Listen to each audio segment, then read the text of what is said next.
You ask Tiger to solve. This deals with linear equations with one unknown.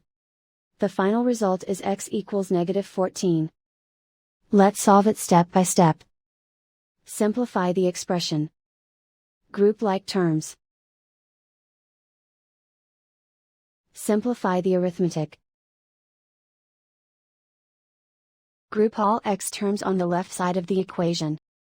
Subtract 5x from both sides.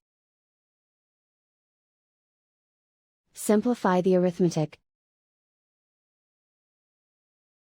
Group like terms. Simplify the arithmetic. Isolate the x. Divide both sides by -1.4. Cancel out the negatives. Simplify the arithmetic. Move the negative sign from the denominator to the numerator. Simplify the arithmetic.